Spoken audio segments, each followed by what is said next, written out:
every first degree equation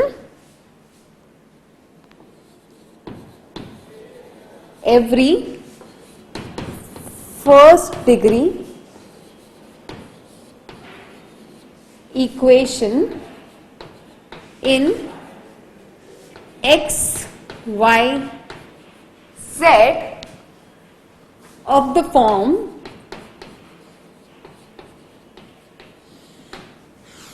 ax plus by plus cz plus d equals to 0, this represents a plane. So what does this theorem states? That every first degree equation x, y, z of the form ax plus by plus cz plus d equals to 0 represents a plane, and this is even the general equation of a plane. तो पहले तो हम इस theorem को ही prove करते हैं. Late us सी कि इस टाइप की इक्वेशन क्या एक प्लेन को सैटिस्फाई करती है या नहीं. सबसे पहले तो हम इसी का प्रूफ देखते हैं.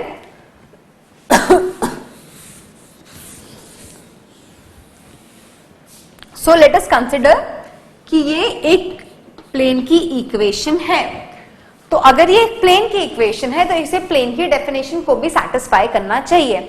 मतलब अगर कोई भी दो पॉइंट्स x1 y1 इस प्लेन पे लाई करते हैं तो इनको ज्वाइन करने वाली लाइन सेगमेंट का हर एक पॉइंट भी इस प्लेन पे लाई करना चाहिए. यही प्लेन की डेफिनेशन है और इसी को इसे सैटिस्फाई करना चाहिए.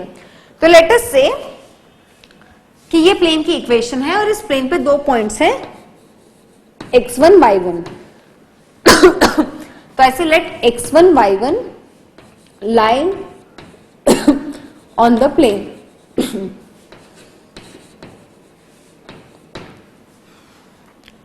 So what we say is let x1 y1 lie on the plane. x1 x1 are 2 points which lie on the plane, and since x1 y1 lie on the plane, तो ये plane की इस equation को भी satisfy करेंगे. मतलब कि ax1 plus by1 plus cz1 plus d will be equal to 0, and ax2 plus by2 plus cz2 plus d equals to 0. यहां पे मैं पॉइंट्स को ऐसे लिख देती हूं. Let 2 points B,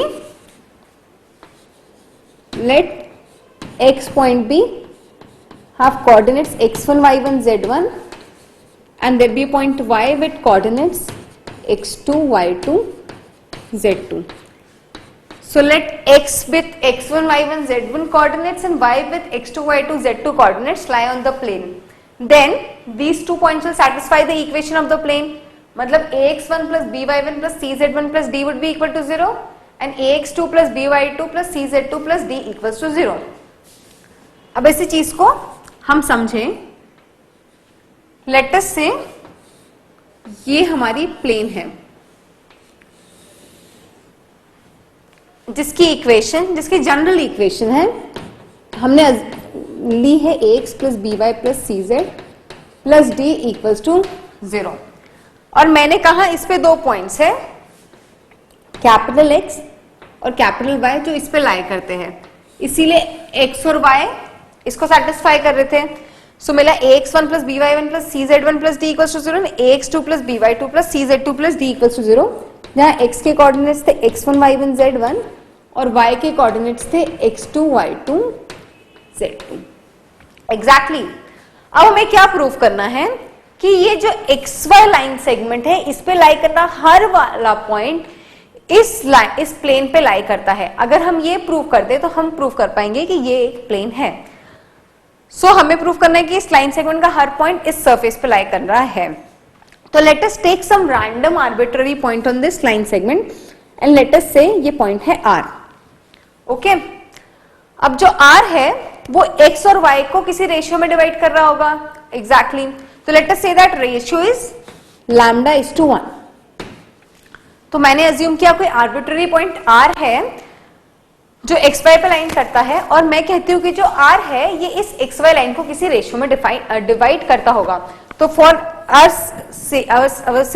our easiness, for the sake of simplicity, let us say कि वो रेशियो है lambda is to 1. Now since this ratio is lambda is to 1, तो r के कोऑर्डिनेट्स क्या होंगे? मैं सेक्शन फॉर्मूला से लिख सकती हूँ. तो सेक्शन फॉर्मूला से r के कोऑर्डिनेट्स हो जाएंगे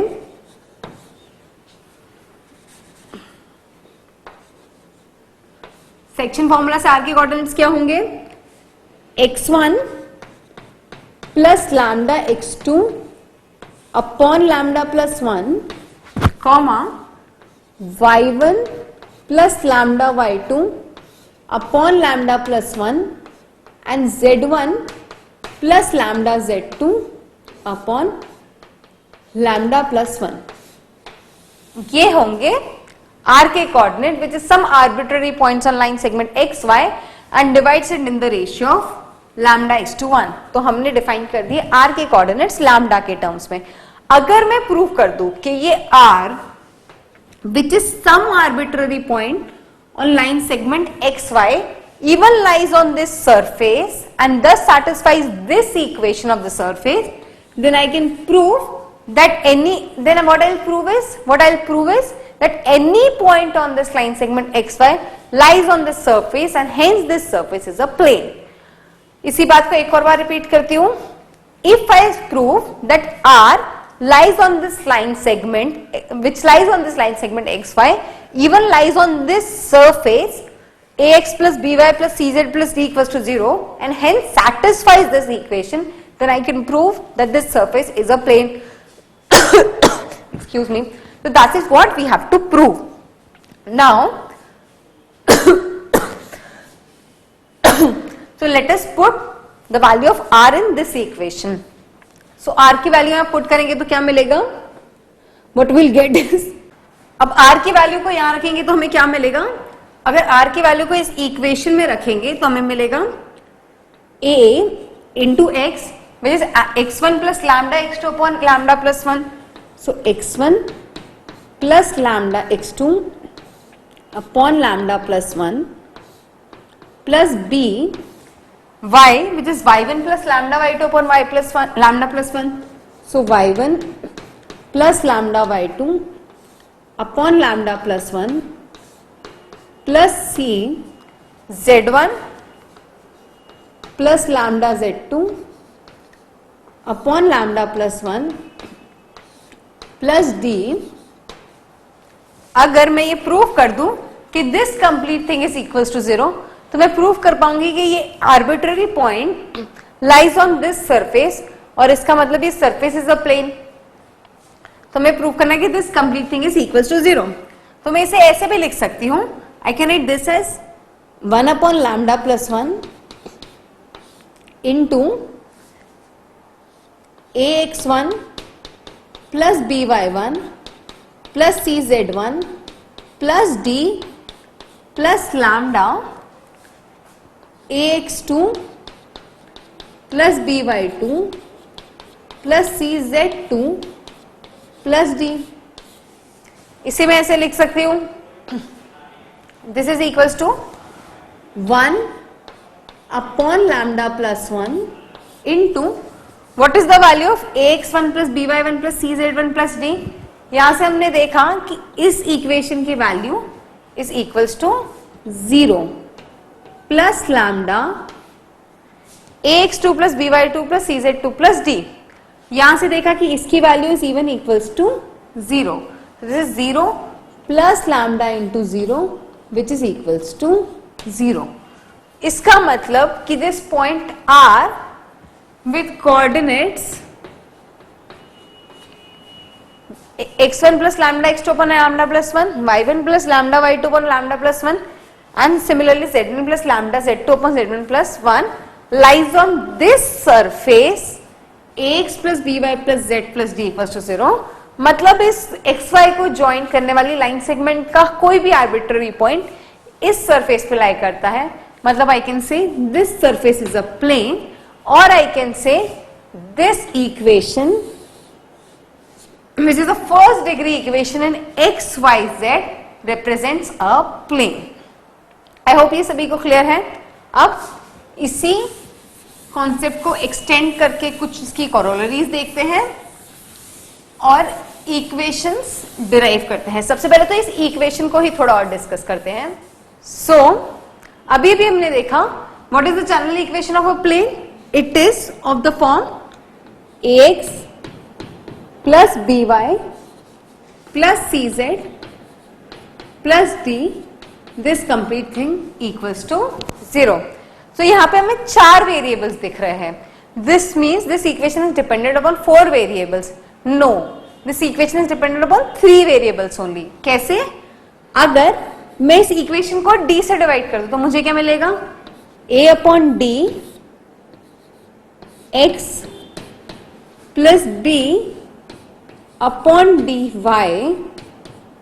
plus c upon dz plus 1 equal to 0।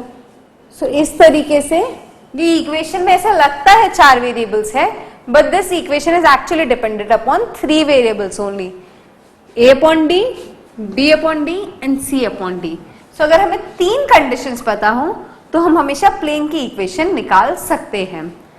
So this was the thing which I wanted make you to make note of. दूसरी चीज, if a plane passes through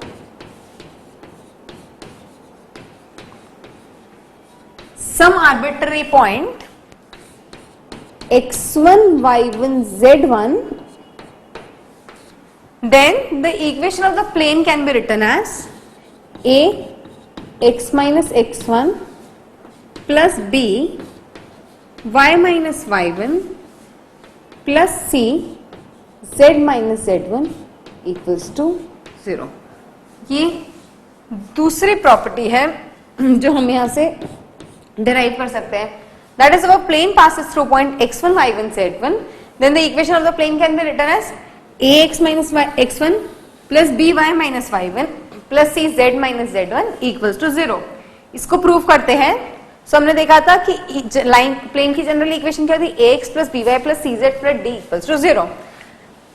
अब इसी इक्वेशन को consider करते हैं ax plus by plus cz plus d equals to 0। Since x1, y1, z1 satisfies this equation, तो हम लिख सकते हैं ax1 plus by1 plus cz1 plus d equals to 0। और यहां से हमें d की वैल्यू क्या मिलेगी?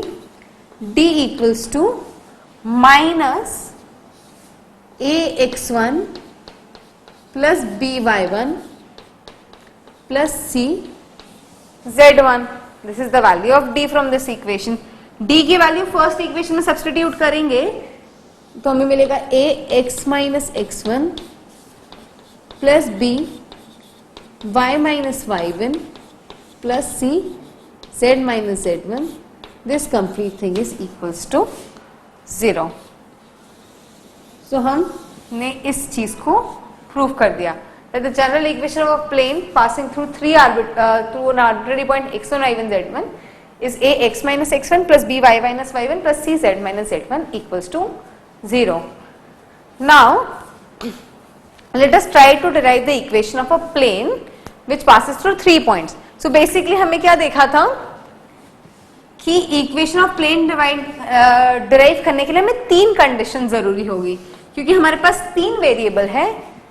हमने देखा this equation is dependent on, so equation is dependent on 3 variables.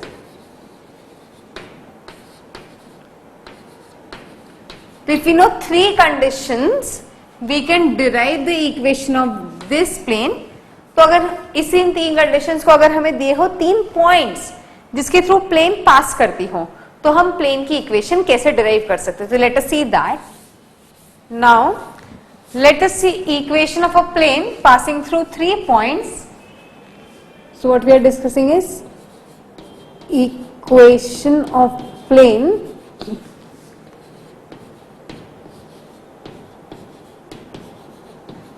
passing through 3 points।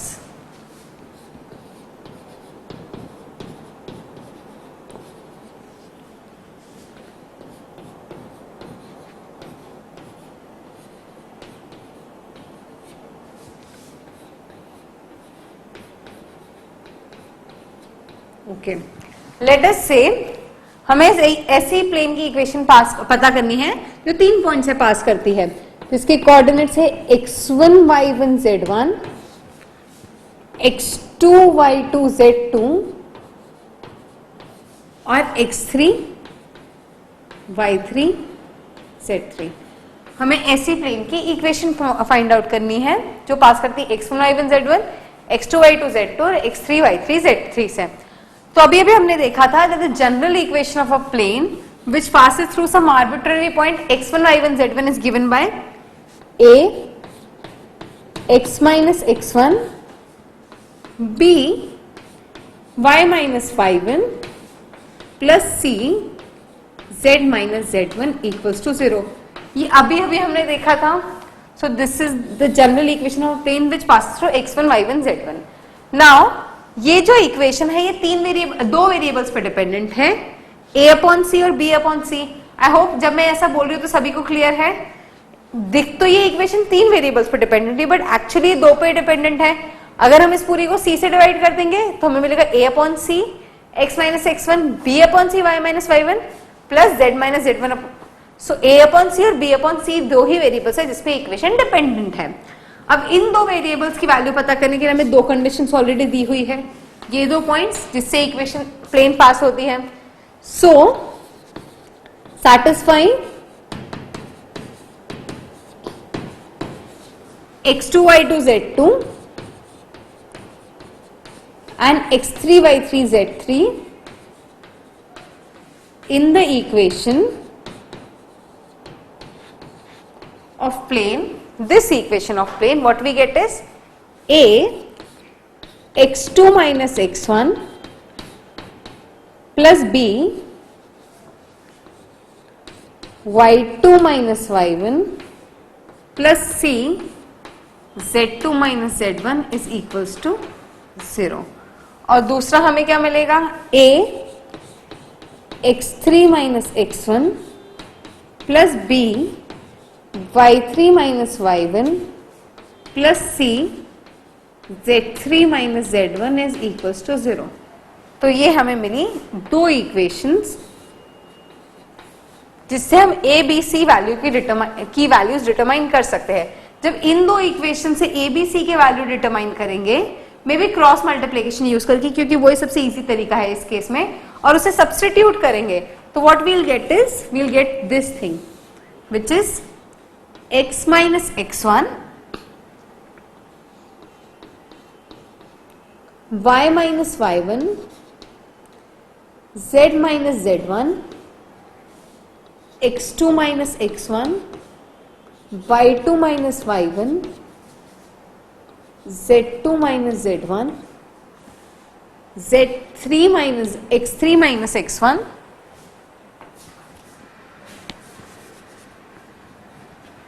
x3 minus x1 y3 minus y1 z3 minus z1 this is equals to 0।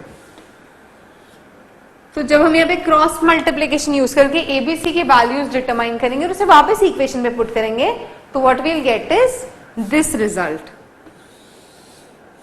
So this equation represents the general equation of a plane which passes through 3 arbitrary points x1 y1 z1, x2 y2 z2 and x3 y3 z3। I hope सभी को clear है। इसी से हम coplanarity of 4 points भी determine कर सकते हैं। अगर हमें क्वेश्चन दिया है कि कोप्लानरिटी ऑफ 4 पॉइंट्स पता करनी है तो हम क्या करेंगे, 3 पॉइंट्स को यूज करके प्लेन की इक्वेशन पता कर लेंगे और फिर 4th पॉइंट को उसी इक्वेशन में सेटिस्फाई कर देंगे तो हम प्रूव कर पाएंगे कि 4 पॉइंट्स कोप्लेनर है कि नहीं है। यही इसी चीज का एक्सटेंशन है कि if you are given 4 points x1 y1 z1 x2 y2 z3 x3 y3 z3 and x4 y4 z4 and prove they are coplanar, तो इसके आगे एक और स्टेप क्या होगी, यहां तक तो हम डिराइव करेंगे, इस इक्वेशन में x की जगह हम x4 रख देंगे। तो कोप्लानरिटी ऑफ 4 पॉइंट्स की कंडीशन यहां से क्या हो जाएगी, 4 points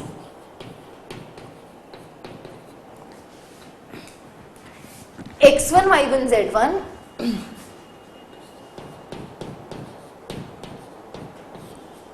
x2 x2y2 z2 x3y3 z3 and x4y4 z4 to be coplanar। क्या करेंगे हम इस इक्वेशन में x y z की जगह x4 y4 z4 रखेंगे और अगर हमें 0 मिला तो मतलब ये 4 पॉइंट्स कोप्लेनर है। तो क्या मिलेगा हमें condition x4 minus x1 y4 minus y1 z4 minus z1। यहां पे क्या मिलेगा x2 minus x1 y2 minus y1 z2 minus z1 x3 minus x1 y3 minus y1 z3 minus z1। This is even the condition for coplanarity of 4 points. क्या किया हमने basically 3 point से पास होने वाली प्लेन की इक्वेशन निकाली और उसमें 4 पॉइंट को सेटिस्फाई किया। अगर सेटिस्फाई किया तो कोप्लेनर है और अगर नहीं किया तो कोप्लेनर नहीं है। क्लियर है सबको? अब इसी पे एक बहुत ही इजी सा क्वेश्चन सॉल्व करते हैं ताकि हम इस फॉर्मूला को अप्लाई करना सीख सके। मैं राइट हैंड साइड रब कर दूं, लेफ्ट हैंड साइड में वैसे कैसे रहने देते क्योंकि इस इक्वेशन को क्वेश्चन में यूज करेंगे। मैं राइट हैंड साइड रब कर देती हूँ। आप सभी ने ये नोट डाउन कर दिया? ओके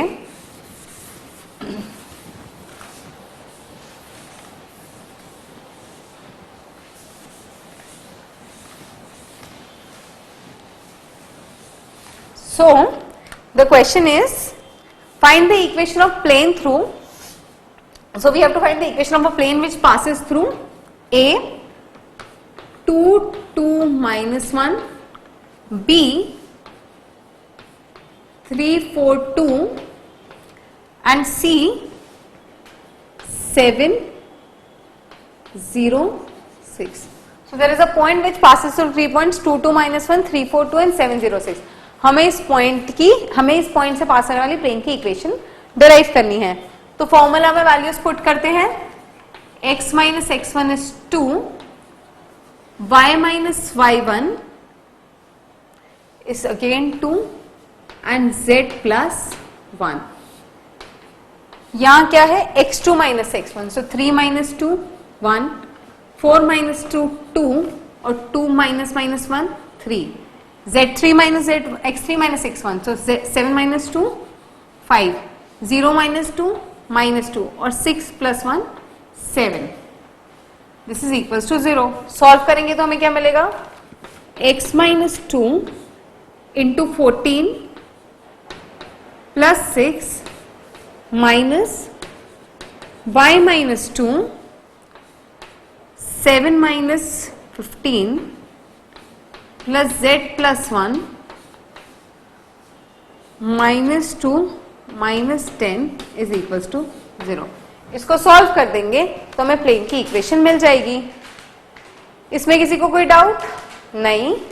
तो अब इसी जनरल फॉर्मूला पे बेस्ड एक और कॉन्सेप्ट देखते हैं, that is equation of a plane in intercept form. इस केस में भी हमें 3 ही पॉइंट्स दिए गए होंगे जिससे एक प्लेन पास करती है। Just that these 3 points would be the intercepts of the plane. इसी को मैं समझाती हूं। So next will discuss equation of plane in intercept form.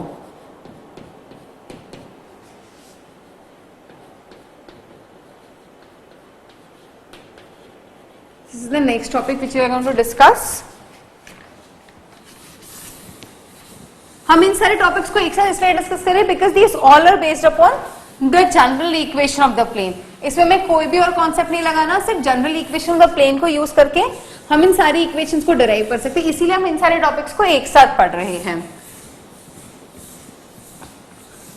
आप कोई बुक रेफर करेंगे तो मे बी ये टॉपिक्स और अलग ऑर्डर में भी पढ़ाए जा सकते हैं, बट हमारा इंटेंशन इनको पढ़ने का इस वक्त एक साथ ये है कि सभी जनरल इक्वेशन पे बेस्ड है तो हम इन्हें एक साथ सॉल्व कर लेते हैं। सो अब हमें डिटरमाइन करना है equation of a plane in intercept form. So let us say we have to find the equation of a plane which makes an intercept of length A, B, C on X, Y and Z axis respectively. So we have to find the equation of a plane which makes an intercept of A, B, C on X, Y and Z axis respectively. इसी situation को समझते हैं.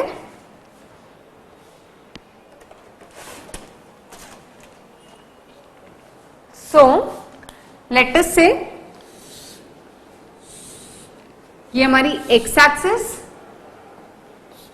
ये है y axis और ये है z axis. Now the plane makes an intercept of length a, b, c on x, y and z axis. तो लेट अस से ये है मेरी प्लेन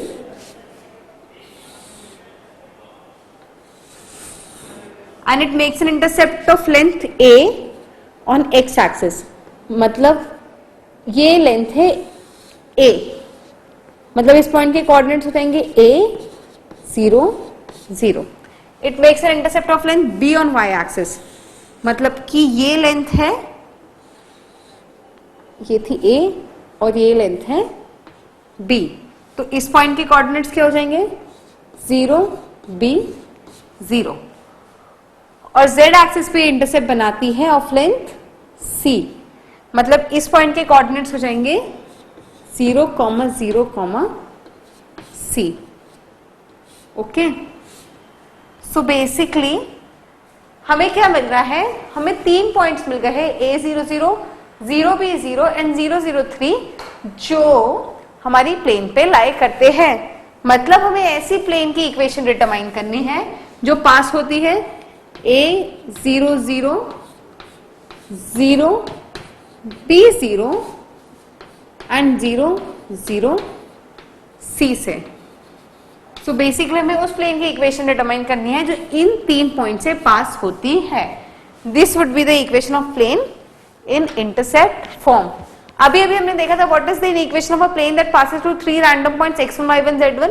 हमने देखा था वो इक्वेशन थी x minus x1 y minus y1 z minus z1, x2 minus x1 y2 minus y1 z2 minus z1 and x3 minus x1 y3 minus y1 z3 minus z1.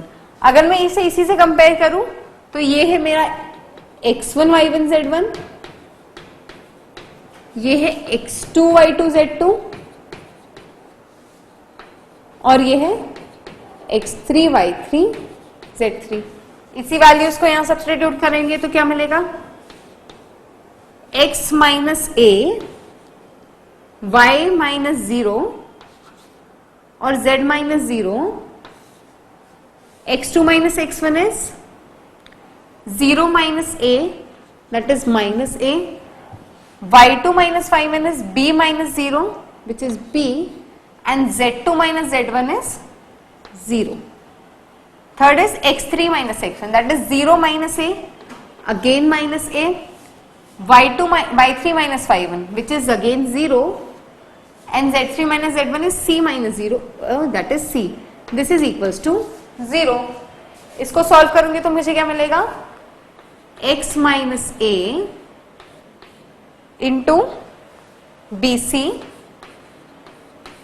minus y into minus ac minus ac minus 0 plus z into ab. This is equals to 0. और इसे लिख सकती हूँ x into, और मैं लिख सकती हूँ B C X plus A C Y plus A B Z equals to A B C.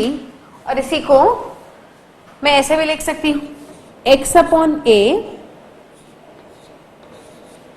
Plus Y upon B plus z upon C equals to 1. So this is the equation of a plane in intercept form. हमें आपको याद है equation of a line in intercept form क्या होती थी? अगर line A B C intercept A और B intercept बनाती थी एक्स और वाई एक्सिस पे, तो उसकी इक्वेशन होती थी X upon A plus Y upon B equals to 1।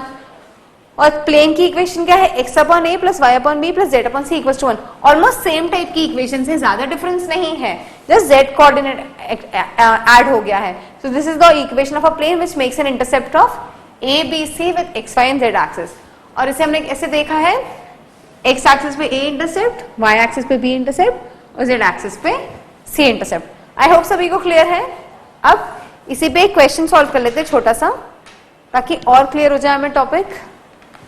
सो मैं इक्वेशन रहने देती हूँ, और आई थिंक मैं तो अभी इक्वेशन भी रख कर सकती हूँ, because this is a very easy equation, बहुत ही आसानी से याद हो जाएगी। तो इस पे क्वेश्चन सॉल्व करते हैं। सो क्वेश्चन लिखिए जो हमें सॉल्व करना है। A plane meets the coordinates axis in points A, B and C respectively such that the centroid of triangle is PQR. So the coordinates of the centroid of triangle ABC are PQR. We have to show that the equation of plane is x upon P plus y upon Q plus z upon R equals to 3. So हमें क्या दिया है? Plane meets the coordinates axis in A, B and C. अगर ये coordinate axis है x axis, y axis और z axis, तो question में दिया है plane meets the coordinate axis in a, b and c। तो लेट अस से ये प्लेन है जो कोऑर्डिनेट एक्सिस को मिलती है a, b और c पर।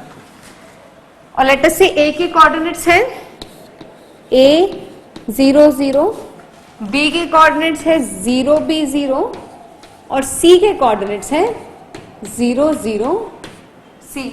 Clear? Now such that centroid of triangle ABC is PQR. So what we are given is triangle ABC का centroid is PQR and we have to find the equation of the plane in terms of PQR.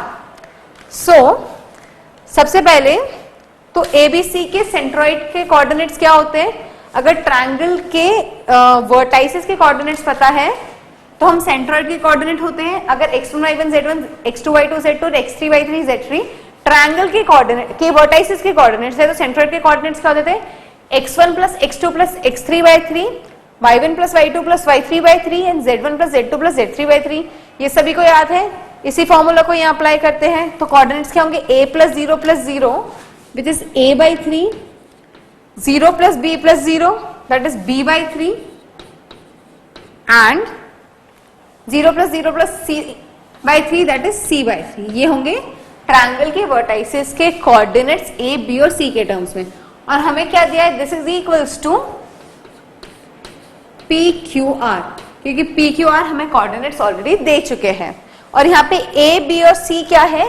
a ये length है which is the x intercept of plane, b ये length है which is the y intercept of plane and c ये a, ये b और ये c which is the z intercept of plane.